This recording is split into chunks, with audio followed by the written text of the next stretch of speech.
Just wait a moment. There's a stain here, so I'll clean it up.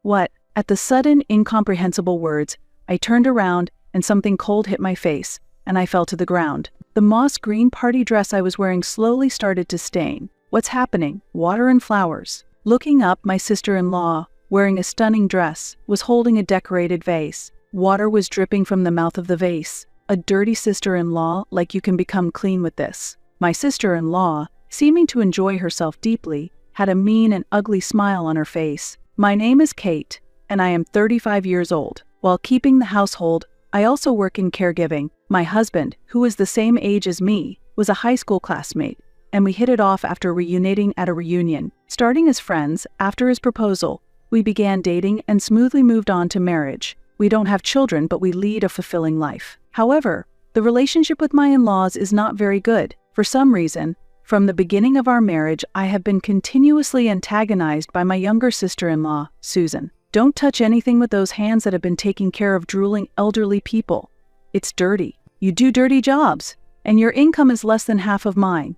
That's the price you pay for neglecting your studies. I have often been told such things since I got married. The caregiving job does indeed get dirty often, and the low pay does not match the hard labor. However, the job brings a sense of fulfillment, and there are many joys in the relationships with the service users and their families. There is something recent I remember. Before getting married, there was a very kind and friendly elderly woman with advancing dementia at a facility where I work. Everyone at the facility affectionately called her Mary, but she suddenly passed away from old age. Later, when her family came to pick up her belongings, they told me this. Before we asked this facility for help, honestly, the whole family was at their limit. My elderly grandmother had even forgotten about me, whom she once cherished and needed care. But since we started getting help here, the family has had more breathing room, and the feeling of cherishing our mother like before has returned. It is thanks to all of you that we could continue to love our grandmother to the end. I am grateful to you. Thank you. When the granddaughter and the rest of the family told me this, I also found myself crying. At that time, I was questioning whether caregiving was the right job for me, and I had even thought about quitting several times. However, that one comment validated all my efforts and motivated me to continue working. Thanks to such precious experiences, I now feel proud of my profession. Despite this, it was very unpleasant to be criticized by my sister-in-law Susan, who seemed to have no understanding of caregiving. Do you even realize how rude you are right now? She works hard every day for her family. Someone like you, who doesn't even have a family, has no right to mock her. Fortunately, every time Susan criticized me, my husband always stood by my side, but each time she would sulk and retort unhappily. Hey brother, trying hard is only good for children. Besides, thinking about having someone who has touched the excrement of other elderly people cook for me makes me feel sick. After all, caregiving is something that anyone will experience as their parents age. It's laughable that you call such a normal thing a profession and take pride in it. My husband and I were very puzzled by Susan's words and could only be amazed. Seeing that his parents did not say anything, my husband believed they truly thought, she is right because she performed better in school than us, who only graduated from high school. My husband raised the issue several times, but his parents seemed to not respond at all. Originally, Susan was the youngest child born into the family and was clever and beautiful from a young age, so she was much loved by everyone around her. When Susan graduated from a prestigious university and was hired by a multinational company, she became the most respected person in the family. Her parents were those who prioritized Susan first. Now, Susan's words are always prioritized, and the only one who can speak up to her is her older brother, my husband. However, the words of a brother who went to an ordinary university and works for a small to medium-sized company seemed to go in one ear and out the other for her. My in-laws' home was not a comfortable place for either my husband or me, but we decided to keep our visits to a few times a year and maintain a reasonable relationship. Regardless of the situation at my in-laws' place, the relationship between my husband and me is very good. And just as I love my husband, he also treats me with utmost care. For me, my husband is the ideal partner. One day, we received unexpected news. It turns out that my sister-in-law, Susan, is getting married. Moreover, she wants to wear a wedding dress before she turns 30, and it seems that the wedding and reception are planned to be held soon. According to her parents, her future husband is a wonderful young man who works at the city hall. Furthermore, his parents are civil servants who own a home in New York, and he has an older brother who is already married. Indeed, he has impeccable qualifications as a spouse. Having no risk of layoffs and owning a home in New York implies a certain level of wealth. I am impressed by his perfection. Although we were surprised by this sudden happy news, we decided to wholeheartedly congratulate them. And then, the day of the wedding arrived quickly. The weather was perfectly clear and refreshingly beautiful. It had been a long time since we attended a wedding, and the venue was a luxurious hotel, so I put on makeup more carefully than usual, dressed in a moss green dress, and posed for my husband. How do I look? Do I look beautiful? Yes, very beautiful. Smiling at his response, I felt my face light up with joy. In the end, I had never met her fiancé before, and today would be our first meeting. Although he is Susan's fiancé, I couldn't help but feel something. But today is a special day for them, and I truly wanted to bless them. At that moment, my husband's smartphone vibrated. Hello, yes, I understand. What, really? Okay, I'm on my way now. Suddenly, he hung up the phone and, looking hurried, shouted, We have to hurry. The family introduction is starting soon. What? I checked the invitation again. Looking back, we had also sent a separate note asking our relatives to come early to our own wedding. Despite this, there was no such information included this time. I recalled Susan's mischievous smile. When we hurried to the hotel, the family introduction had already finished, and everyone was freely mingling. Many other guests were present, and the hall was crowded. We rushed to my in-laws, who looked displeased. When we apologized, my father-in-law glared at us with sharp eyes. How could you be late on such an important day? What were you thinking? I'm sorry we were late. However, we were not instructed to come early. Look, here it is. My husband showed the invitation, and my father-in-law shook his head. There's no way she would make such a mistake. You must have overlooked something. My husband was at a loss for words, and my mother-in-law, dressed in a black formal dress, said quietly, Someone will explain later, so make sure to greet everyone again before the reception starts, to avoid embarrassing her. My husband probably did not want to cause any more trouble at this joyous event. He seemed to accept my mother-in-law's words reluctantly. We both felt a bit uneasy. Maybe we should go to the bathroom first. Yes, that's a good idea. I agreed with my husband's suggestion. Our hair was messy because we had rushed. To reset our mood, we went to the bathroom, and on our way back, I saw Susan in her wedding dress. Susan, I came full of a desire to congratulate her, but in this state, it didn't seem like I could genuinely enjoy the ceremony. I couldn't help but call out to her. Clearly annoyed, she looked at me and responded curtly, Why did you come? What does that mean? I received an invitation and informed them of my attendance, so it's natural that I came. Her incomprehensible question made me forget what I wanted to ask. Her eyes, staring at me in the deserted hallway, seemed to be judging me, like casting pearls before swine. A luxurious hotel and a sister-in-law. It's just out of place. I couldn't understand what she meant. I was dressed appropriately for the occasion, and though I had been a bit disheveled earlier, I had since fixed myself up. Looking around, I didn't feel out of place at all, Susan continued. I thought people like you, who work in low-paid caregiving, would be too embarrassed to come here. Or did you just show up because you rarely get to visit such places? Her words were irritating, but I couldn't cause a scene here, so I suppressed my anger out of consideration for my husband. I always wonder, why do you speak like that? I'm here because I was invited, and I genuinely want to convey my congratulations. Also, many of the guests are elderly. Such remarks are not appropriate. Are you trying to say something to me? Despite my calm response, Susan frowned in displeasure.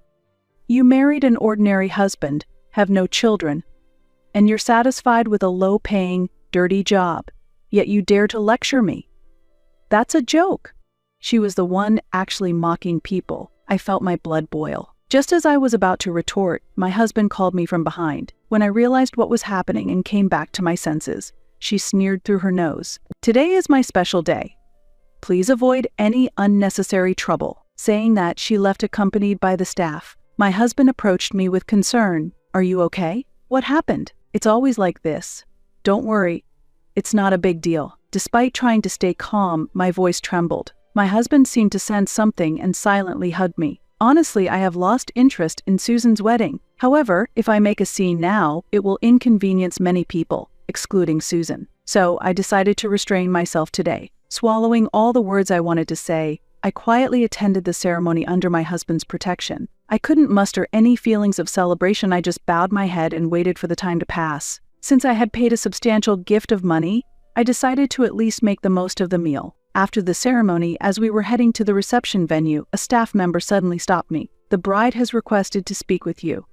She says she has something to tell her sister-in-law. Confused about what it could be, but knowing I must go if it was the bride's request, I told my husband and headed to the dressing room. In the dressing room, Susan, having just changed her outfit, was adjusting her accessories. "Can we have a moment alone, please?" "Yes, but the reception is about to start soon, so not for long." "I know. Just leave us alone quickly." Intimidated by Susan's raised voice, the staff hesitantly left the dressing room. What on earth does she intend? Grumbling, Susan reapplied her lipstick and looked at me sharply. "Do you understand why I called you here?" "No, I don't." "Do I really need to spell it out?" "This is why low education is such a problem." "What exactly do you want to tell me?" "Called there only to be insulted," I asked while suppressing my irritation. "If you don't understand, I'll make it clear I've explained things to everyone. And I want you to leave now." "What?" Startled by Susan's unexpected demand, I was at a loss for words. Susan continued to be upset. "You've already come, so I'll allow you to attend. But I never expected you to stay for the reception. That's really brazen. You really are clueless." Susan's mocking laughter was as grating as ever, but I also felt a desire to leave. A direct refusal would mean no later blame from my in-laws. "It's a shame I won't enjoy the reception meal. But it's far better than spending it with a fake smile." "Understood." With that decision made, I reached for my phone to contact my husband and was about to leave when she spoke. "Just wait a moment. There's a stain here, so I'll clean it up." "What?" At the sudden baffling words, I turned around and something cold hit my face and I fell to the ground. The moss green party dress I was wearing slowly started to stain. "What's happening?" "Water and flowers." Looking up, Susan, in a stunning dress, was holding a decorated vase. Water was dripping from the vase and Susan had a malicious smile. "A dirty sister-in-law like you can become clean with this. The flowers are just for charm. Just adding a little beauty to your plain face. No thanks needed." Susan seemed genuinely pleased as she said this and reached for the intercom. "Oh, sorry. My sister-in-law tripped and knocked over the vase. I have to attend the reception. Can you take care of the cleanup?" Susan then immediately threw the vase at me. The vase rolled on the floor and stopped at my feet. Unlike the previous sarcasm and insults, this direct action was a first, and I was stunned. "I feel much better now. I'll say it again. Don't come to the reception. Go back alone. It would be a nuisance to see you there." Now I finally understood. Usually because my husband and in-laws are around, she couldn't take such actions. In this state, it would be foolish to go to the reception, and I might not even be able to get on the train for my return. Seeing me despondent, Susan smirked triumphantly. As I gritted my teeth, I heard someone running towards the door. Suddenly, the door opened, and the situation changed dramatically. "What are you doing to her?" The man standing in front of me wasn't staff but appeared to be the out-of-breath groom, holding a vivid red bouquet of roses. Nothing. She fell over by herself and got doused with the vase water." Susan answered calmly, then glanced at the bouquet, unable to hide her delight, and exclaimed, "Wow, bright red roses. Beautiful. Is this a surprise?" "Yes, I'm so happy. I told you I was wearing a red dress. Let's go to the reception." "She's fine. I've already informed the staff, so it doesn't concern us." "It doesn't concern us." The groom glanced briefly at Susan's arm wrapped around his, then shook her off. He then walked over to me, pulled out a handkerchief from his pocket, and offered it. "Please use this." "Thank you." As I accepted the handkerchief, I checked the time, and the reception was about to start. "I'm fine. Please go ahead to the reception. While I don't care for Susan, the groom and other guests are innocent. I don't want to cause them any trouble because of me. Let's go. Don't worry about her." "Sister-in-law, didn't Susan just say it doesn't concern her?" My hesitant reaction probably let something slip. Susan stood frozen, a look of realization on her face. Behind her, the groom smiled at me. "You are a special benefactor, especially as my sister-in-law." "What do you mean?" Both Susan's and my voices of surprise echoed at the same time. "A benefactor? What is he talking about?" I was supposed to meet this groom for the first time today. As I looked at his face, I recalled the past and finally made the connection. By any chance, are you related to Chloe Miller, whose family I cared for at the facility where I used to work?" "Yes, that's right. You really helped us out back then." Indeed, he was from the family of Chloe Miller, who had once told me as a caregiver, "I'm glad I met you." It turns out that my fiancé's sister-in-law is the caregiver who helped us back then. At that time, I only knew her by her last name, and all I heard from her was that she had a brother who was married. What, you knew each other? And what do you mean by benefactor? Isn't your grandma long gone by now? Susan was unable to grasp the situation and looked confused. That's right. Just before our grandmother passed away, your sister-in-law was the one who cared for her in our family's place. Susan averted her eyes at this unexpected connection. After a moment of silence, Susan forced a smile at the groom and said, "Oh, I see. Anyway, let's go to the reception. Everyone is waiting." "But what about her?" "Look, leave her to the staff. You know, she really is so careless. She came to celebrate but ended up tripping and getting all wet." I was simply astonished at how boldly Susan could lie. As I wiped my body with a towel handed to me by the staff, he looked at Susan with disbelief and said, "I didn't realize you were that kind of person." "What?" Leaving a puzzled Susan behind, the groom picked up an object that looked like a hardcover book sitting on the windowsill. It looked like a bookcase, but when opened, a hidden camera appeared. "What is that? Were you secretly filming?" I apologize for having the camera on. We rushed the wedding so much that there wasn't time for a proper proposal, so I planned a surprise proposal during the reception. While Susan stood speechless in shock, the groom quietly continued his explanation. "The plan was like this: after you changed outfits, I would go to the dressing room where you were resting alone, propose again in a private setting, and after getting your response, carry you to the reception hall. The whole scene was to be filmed and shown live at the venue as a surprise." Shown live. Susan's complexion turned visibly pale. I had to cancel the live feed to the venue due to an unexpected visitor, but I saw everything. "I saw all your actions." The groom briefly glanced at me, then added sarcastically, "I never imagined such a surprise would occur." Susan couldn't stop shaking. Her face was a mix of anger and panic. "You made various excuses to prevent me from meeting your brother and sister-in-law. But today the true reason became clear. To you, academic credentials and appearances are everything, but you said the same thing. That's smart. Beautiful people should be valued. You're misunderstanding something. What I said was that anyone who works hard in their studies' appearance, or whatever it may be, deserves recognition. That doesn't mean they should look down on others." As the groom coldly responded, Susan was at a loss for words. Ignoring the bouquet of roses on the floor, the groom spoke to Susan in a calm voice. "I can't cancel the reception, but we'll discuss what happens next later." As the groom left, Susan collapsed to her knees in shock. Then, she turned a fierce gaze on me. "This is the worst. You've ruined the wedding because of your low education and plain looks. I'm going to sue you." Seeing Susan reveal her true nature and start screaming, I was surprisingly calm in my response. "Even if you say you'll sue, I think the outcome would be unfavorable for you. But if you're okay with that, why not try?" "What are you talking about? It's the truth. You were the one who threw the water and lied, and all of it is recorded on video. You ruined the ceremony with your own actions." Susan didn't expect me to fight back so strongly and was left speechless, her anger clearly visible on her face. "Shut up, I hate you.